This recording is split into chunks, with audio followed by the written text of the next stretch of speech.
할렐루야. 9월의 마지막 주일이 됐습니다. 우리 사랑의 교회 2부 예배 오신 모든 성도님들 주의 이름으로 환영합니다. 이 시간에 에녹의 신앙 결산서라는 제목으로 말씀을 나누겠습니다. 계산서는 반드시 청구된다. 그런 말이 있습니다. 우리 인생도 그런 것 같습니다. 어떻게 살았느냐가 반드시 돌아오게 돼 있다는 것입니다. 요즘 현금을 가지고 다니는 사람이 별로 없죠. 다들 무슨 페이 아니면 카드로 결제를 하잖아요. 쓸 때는 참 자유롭고 편리합니다. 하지만 이 고지서, 계산서가 날라오면요, 빛의 속도로 이 잔고가 사라지는 것입니다. 최근 방영했던 한 드라마에 나오는 이 셀러리맨의 계산서인데요, 어떻게 썼는지, 어디에 비중을 두고 뭘 선택했냐에 따라서 때로는 부족할 때도 있는 것입니다. 여러분, 뭔가를 사고 파는 이 작은 일에도요, 계산서가 있는 것처럼 더 큰 일에도, 이를테면 우리 삶의 방향도요, 마찬가지라는 것입니다. 자유롭게 선택하며 살 수 있지만 계산서가 오는 날이 반드시 있다는 것입니다. 성경은요, 말하자면 그 인생의 결산서를 우리에게 보여주고 있는 얘기입니다. 일일이 다 보여주는 건 아니고요, 잘된 것을 골라서 보여줍니다. 그 중에 하나가 바로 우리가 오늘 보는 에녹의 신앙 결산서입니다. 에녹의 신앙 결산서는요, 창세기 5장이라는 성경 속에 들어있는데요, 여러분, 이 창세기 5장이 무슨 내용일까요? 사실 어떤 사건이나 줄거리보다도 족보를 기록하고 있습니다.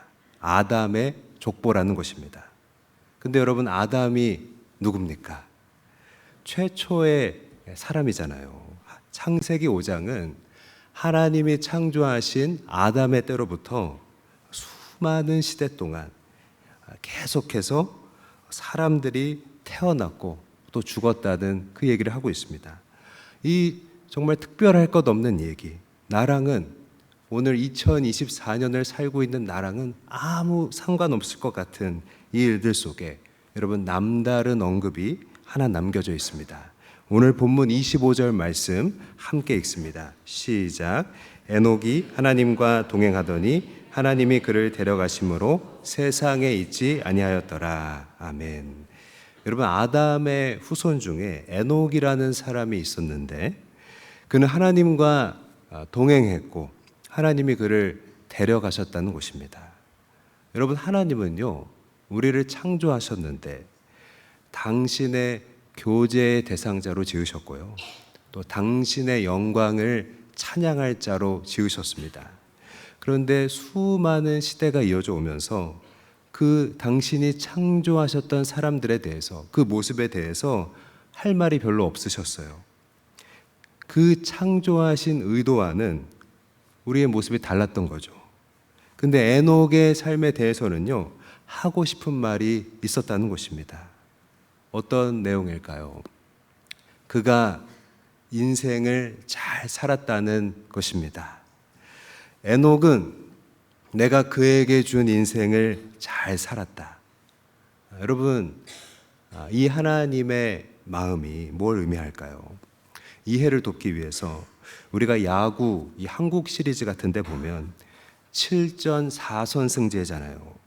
그러니까 최고의 투수들을 경기마다 선발로 내세웁니다. 챔피언 결정전이니까요. 근데 앞 경기에 내세운 투수들이 다 패하고 연속 3패를 했고 이제 위기에 몰려 있는데 네 번째 경기에 나온 투수가 마침내 1승을 올려준 것 같은 그런 느낌이라는 것입니다. 연패를 탈출시킨 카드, 여러분, 그게 바로 하나님에게 있어서는 에녹이었다는 것입니다. 여러분, 그런 에녹의 신앙 결산서의 내용 궁금하시죠? 어떤 내용이 그의 결산서에 들어있을까요? 먼저 에녹은 하나님과 동행했다는 것입니다. 여러분, 이 동행이란 말이 뭘 가리킬까요? 말 그대로, 동행이라는 말 그대로 같이 걷는다는 얘기입니다. 하나님과 같이 걷는 거예요. 여러분, 근데 하나님이 보이시지 않잖아요. 하나님은 영이셔서 형체가 없으신데 어떻게 같이 걸을 수 있을까요?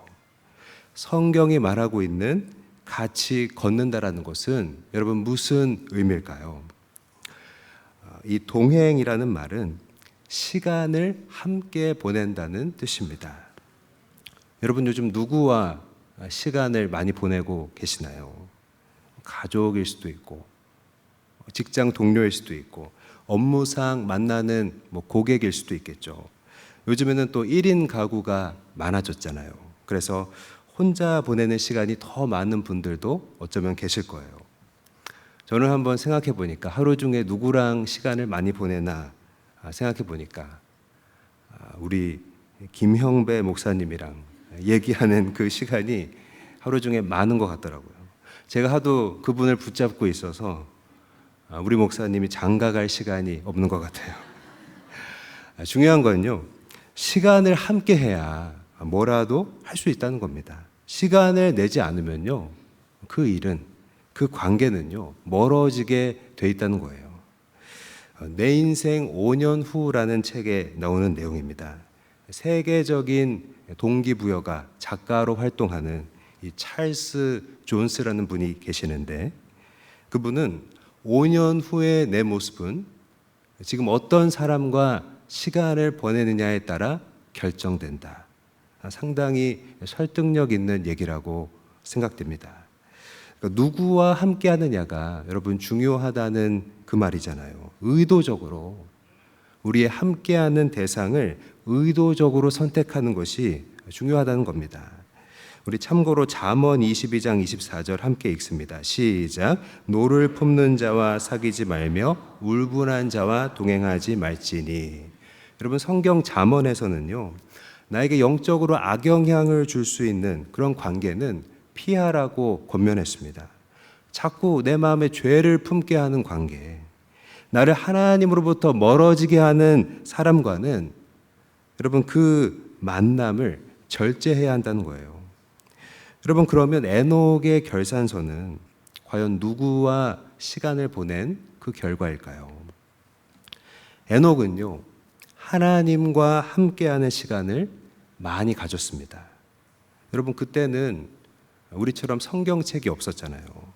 할아버지의 할아버지들로부터 입에서 입으로 전해져 온 여러분 그 말씀, 창조의 그 말씀을 기억하고 또 그 말씀을 자녀들에게 들려주고 여러분 예배했다는 것입니다.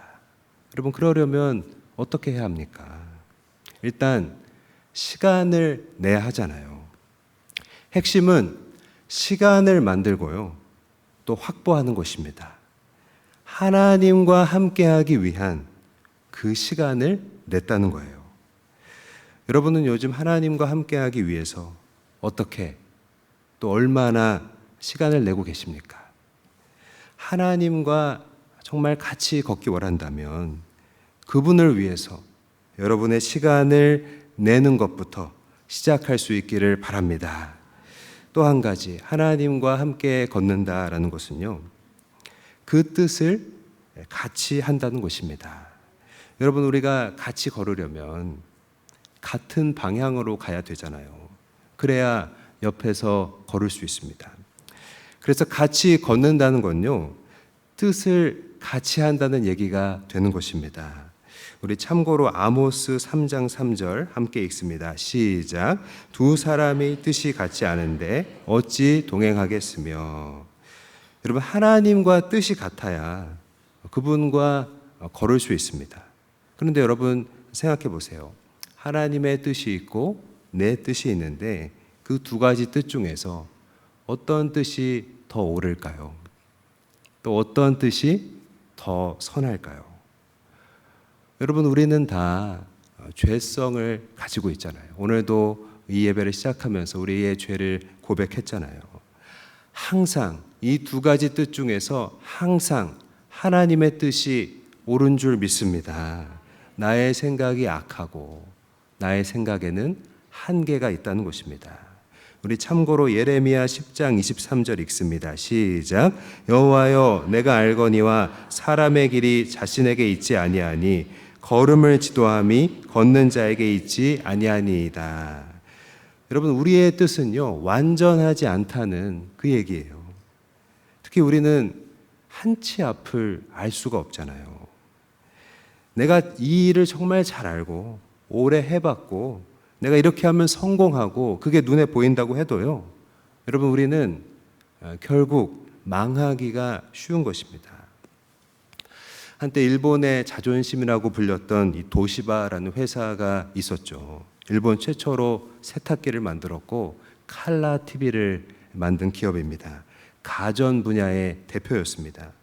특히 세계 최초로 노트북을 만들었었는데요. 그러니까 한때는 노트북 하면 이 도시바였습니다. 근데 이 망할 것 같지 않은 기업이 예상치 못했던 글로벌 금융 위기로 몰락하게 돼요. 없어져 버립니다. 또 여러분, 휴대폰이 출시되던 초기에 모토로라라는 이름을 아마 기억하실 겁니다. 그때 모토로라 하면 아주 핫한 이름이었잖아요. 이 그림에서 보시는 이 벽돌처럼 생긴 최초의 휴대전화, 모토로라 겁니다. 당시에 이걸 가지고 있으면요, 부의 상징이나 다름없었다고 하는데요. 이 모토로라의 몰락은 아무도 예상 못했던 일이었습니다. 노키아와 삼성에게 조금씩 고전하기 시작하더니 애플, 아이폰에게 결정타를 맞고 소리 없이 사라져 버렸습니다. 여러분, 제가 기업의 예를 들었지만요, 사람의 생각은, 사람의 계획은 완전하지 않고 그 한계가 있다는 것입니다. 그래서 하나님과 뜻을 같이 한다는 것은요, 우리 생각을 하나님의 뜻에 맞추는 그 일이 되는 것입니다. 하나님의 뜻을 구해야 하는 것입니다. 그러면 우리가 어떻게 하나님의 뜻을 알 수 있을까요? 뜻을 알아야 따르든지 어떻게 하든지 할 수 있잖아요. 하나님의 뜻에 따르려면요, 우리가 그분의 인도함을 받아야 하는 것입니다. 성령의 인도함을 받는 것은 한마디로 말하면 이런 거예요. 성령이 나가라고 하면 나가고 성령이 들어오라고 하면 들어오는 것입니다. 우리의 출입을, 우리의 행사를 성령께서 허락하는 대로 하는 겁니다. 다윗의 예를 통해서 에녹이 어떻게 하나님의 인도함을 받았는지를 추측해 볼 수 있어요.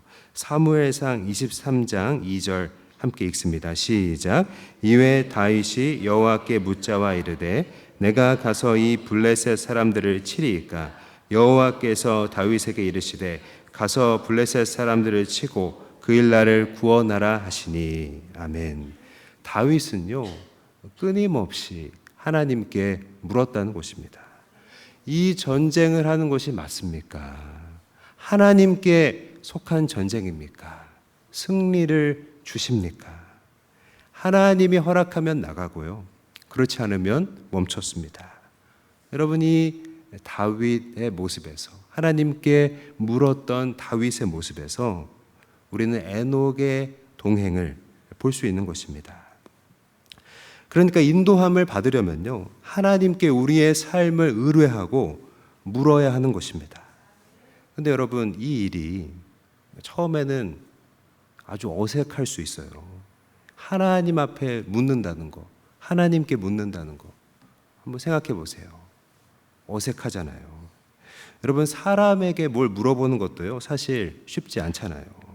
하나님께 묻는 거요, 여러분, 보이시지도 않잖아요. 더 어색하고 어렵다는 것입니다.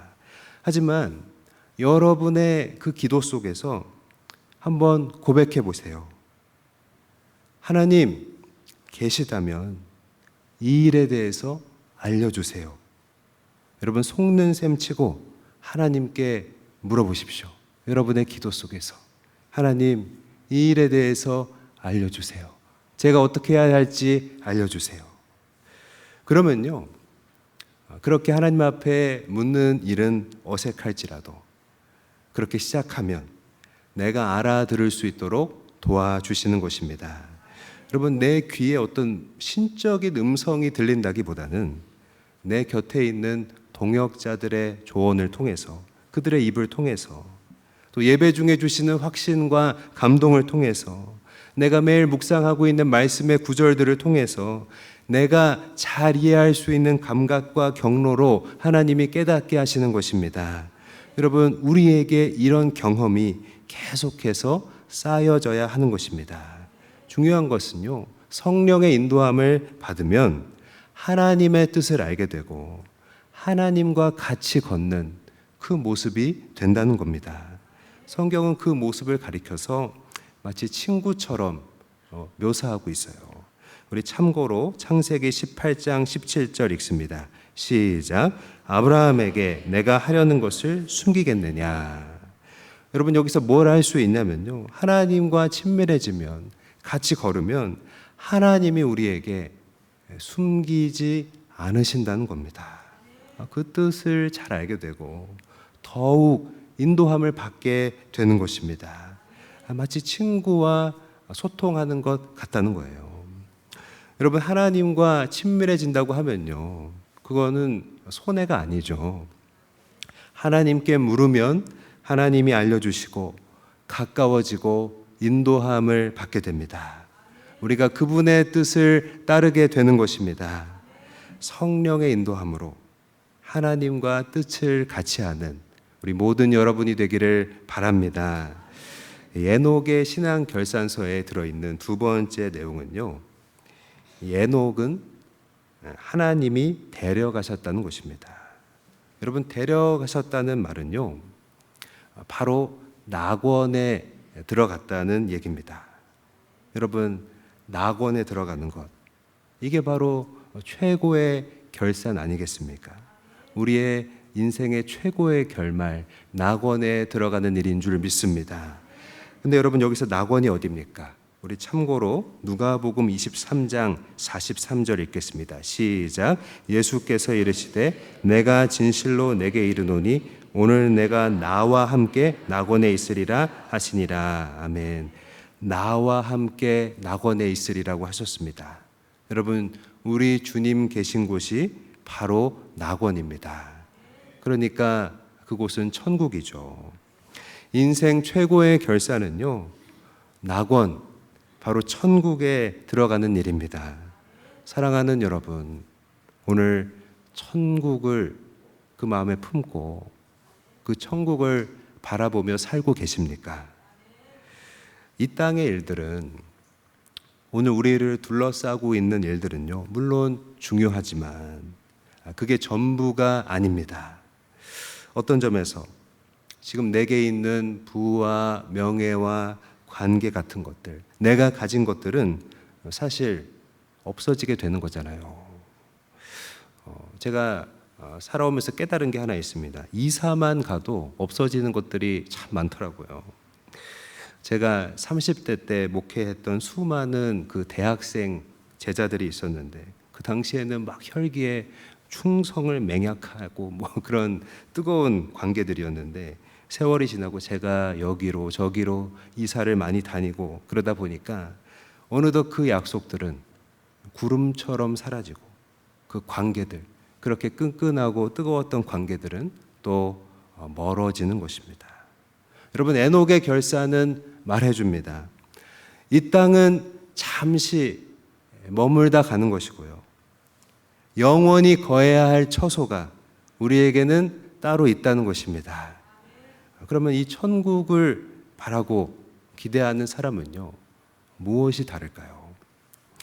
천국이 우리의 본 게임이고 이 땅에서의 삶을 그 본 게임을 위한 준비로 생각하는 것입니다. 그러니까 이 땅에 많은 미련 두지 않는다는 그 얘기잖아요. 에녹은 이 땅의 삶을 어떤 시각으로 봤을까요? 우리가 참고로 신약 성경 유다서 1장 14절 15절 읽습니다. 시작.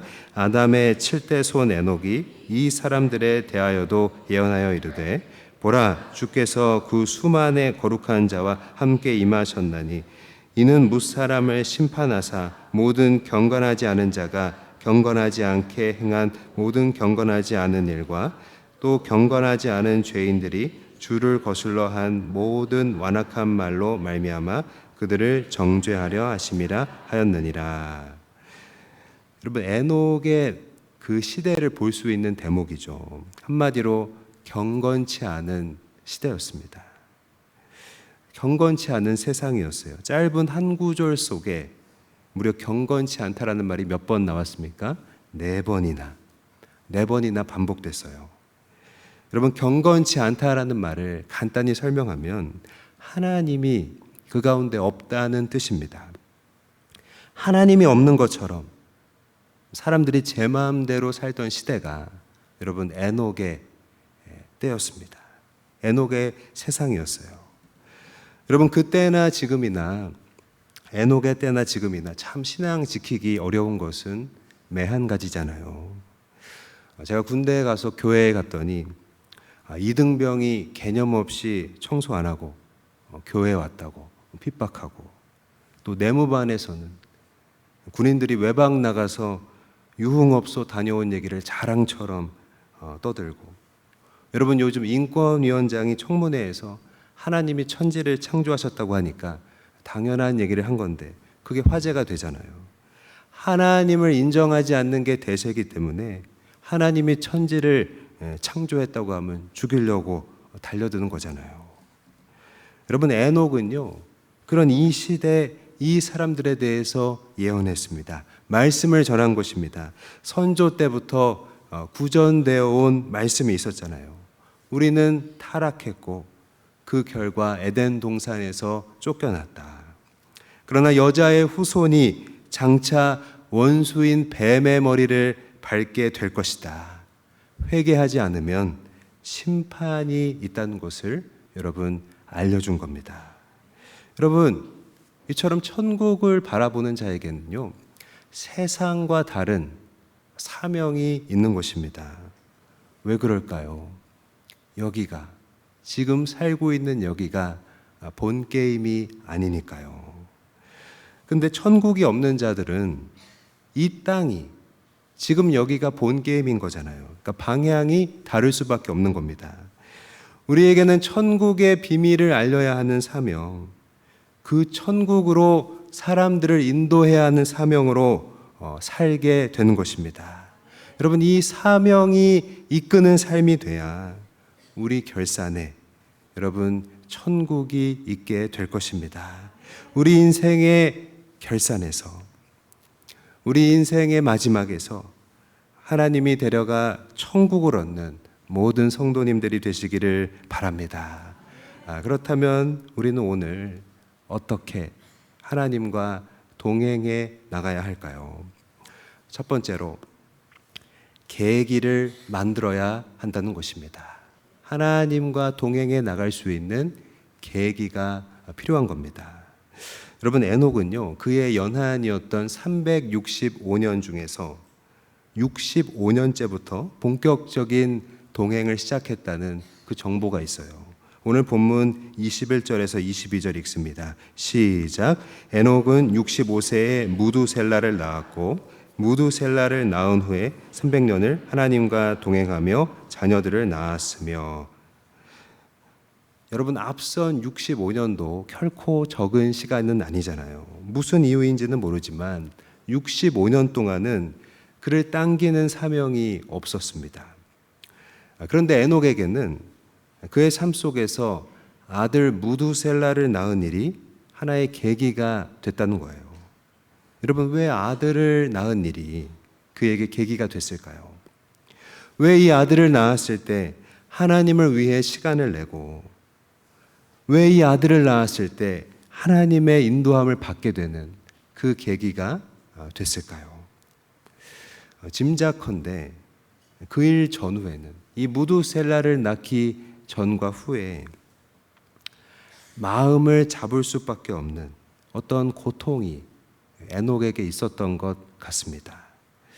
사람은요 본성이 약해서 고통과 고난 앞에서야 마음을 정할 수 있습니다. 이를테면 무두셀라를 낳기 전에, 이를테면 그의 사랑하던 자녀를 잃었을 수도 있습니다. 아니면 이 무두셀라를 낳으면서 그의 사랑하던 첫 아내가 죽었을 수도 있죠. 뭔가 머리를 치는 일, 혼을 나가게 하는 일이 있었을 겁니다.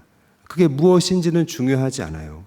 깨닫는 계기가 있었다는 것이 중요한 것입니다.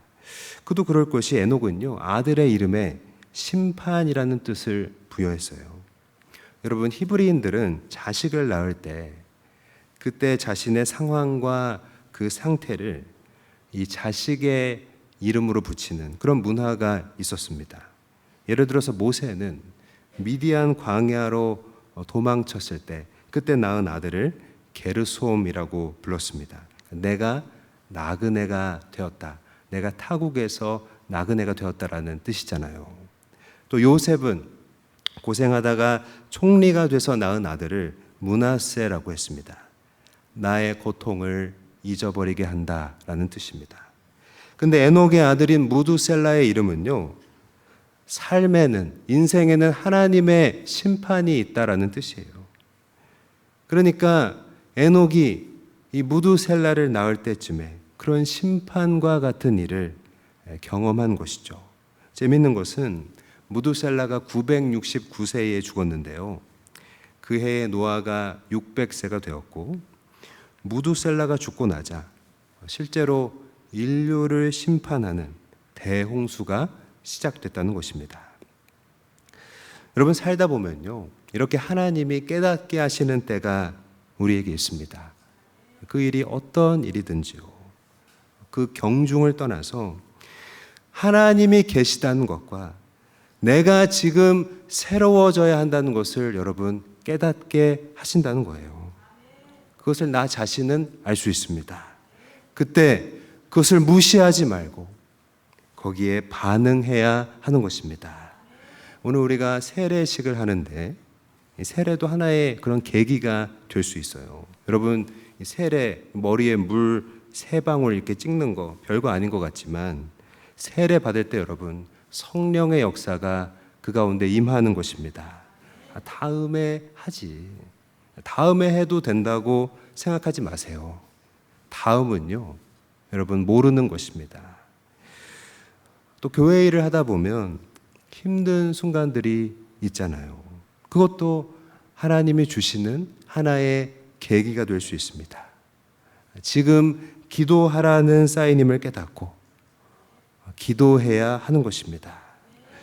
우리 교회에서 가까운 그 우체국 건너편이 그 행정구역상으로 송천 이동이잖아요. 거기서 더 좀 깊이 속으로 들어가면 제가 좋아하는 음식점이 하나 있어요. 소바, 이 메밀 파는 집인데요. 가끔 오후 해질녘에 가면 거기가 이제 그 전주 천변에서 가깝잖아요. 그래서 그런지 이 천변 위로 지는 노을이 아주 강렬합니다. 그러니까 천변 가까이서 바라보는 노을이 제가 볼 때 아주 인상적이더라고요. 근데 일종의 조건 반사라고 할 수 있는데 그 노을을 보면 저의 힘들었던 일이 생각이 나요. 제가 예전에 교회 일을 하다가 힘들었던 시기에 하루 사역을 마치고 기도 안 하면 답답해서 견딜 수가 없어서 좀 날 위해 기도해달라, 같이 기도해달라, 기도의 동역자들을 모아서 기도했었던 6개월 정도의 시간이 있었습니다. 근데 같이 기도해주는 사람들이 대부분 이제 강동이라고 강가 쪽에 살아서 제가 그곳에 가서 기도했었는데요. 이 전주 천변의 저녁을 볼 때마다 그때 강가에서 제가 봤던 노을이 떠오르는 거예요. 그때 힘들어서 기도하기 시작했던 일들, 잘 기도하지 않다가 너무 힘들어서 기도하기 시작했던 순간들, 마음을 잡기 위해서 애쓰고 애썼던 시간들, 저에게는 하나의 계기였던 것입니다. 사랑하는 여러분, 우리에게는 계기가 필요합니다. 하나님과 동행할 계기가 필요한 것입니다. 하나님과 동행할 수 있는 그 계기를 발견하고 만드는 우리 성도님들이 되시기를 바랍니다. 두 번째, 우리가 어떻게 하나님과 동행할 수 있을까요? 복음을 누리면서 동행해야 한다는 것입니다. 에녹은요, 300년 동안 하나님과 동행했습니다. 여러분, 에녹이 꾸준히 동행할 수 있었던 이유는 이 동행이 억지 춘향이 아니었기 때문이에요. 우리 참고로 히브리서 11장 5절을 읽습니다. 시작. 믿음으로 에녹은 죽음을 보지 않고 옮겨졌으니 하나님이 그를 옮기심으로 다시 보이지 아니하였느니라. 그는 옮겨지기 전에 하나님을 기쁘시게 하는 자라 하는 증거를 받았느니라. 아멘. 여러분, 에녹은요, 하나님을 기쁘시게 하는 자로 인정됐다고 하잖아요. 많은 사람들이 기독교인의 삶을 되게 비장하게만 생각해요. 막 세상을 거슬러야 되고 고독한 사명에 외로울 거라고 생각할 수 있는데, 실제로 기독교인의 삶은요, 하나님을 즐거워하는 것이고 여러분, 복음을 누리는 삶이라는 것입니다. 에녹이 하나님의 기쁨이 됐다는 것은요, 반대로 말해서 에녹이 하나님을 그의 삶의 기쁨으로 삼았다는 그 얘기도 되는 것입니다. 여러분, 우리 주변에 보면 기쁨으로 삼을 수 있는 것들이 참 많잖아요. 그 중에서 하나님을 기쁨으로 삼았다는 것입니다. 여러분, 여러분의 기쁨은 지금 무엇입니까? 무엇 때문에 마음이 놓이고 기쁘고 즐거우십니까? 내가 걱정하지 않아도 될 만큼 미리 준비해 놓은 그 노후 때문입니까?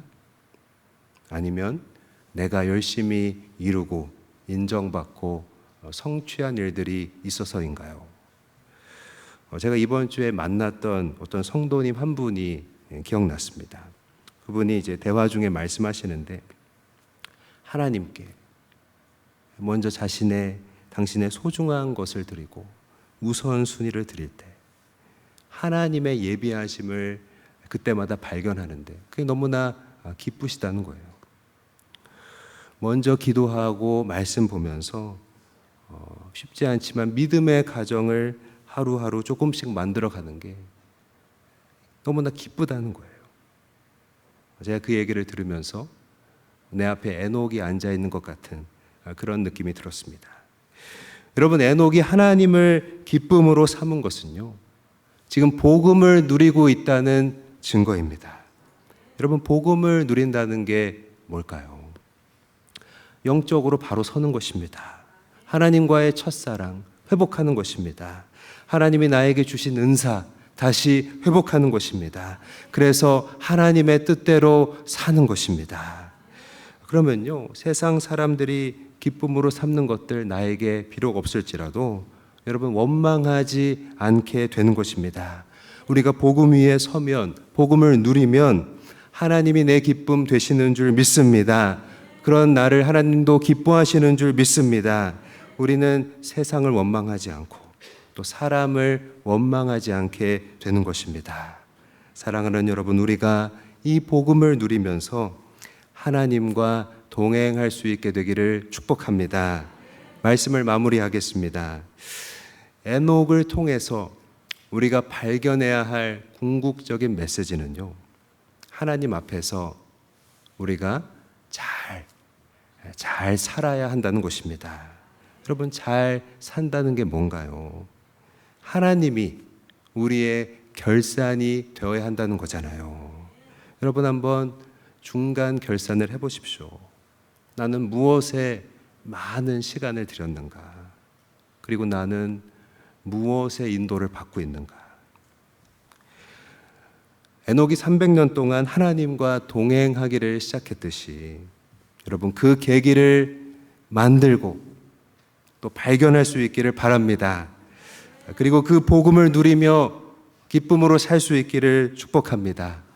여러분, 누린다는 것은요, 이런 달력 같은 데 나오는 수영장 있는 휴양지에서 막 유유자적하는 것과는 좀 다릅니다. 하나님을 내 기쁨으로 삼는 것이 바로 복음을 누리는 것입니다.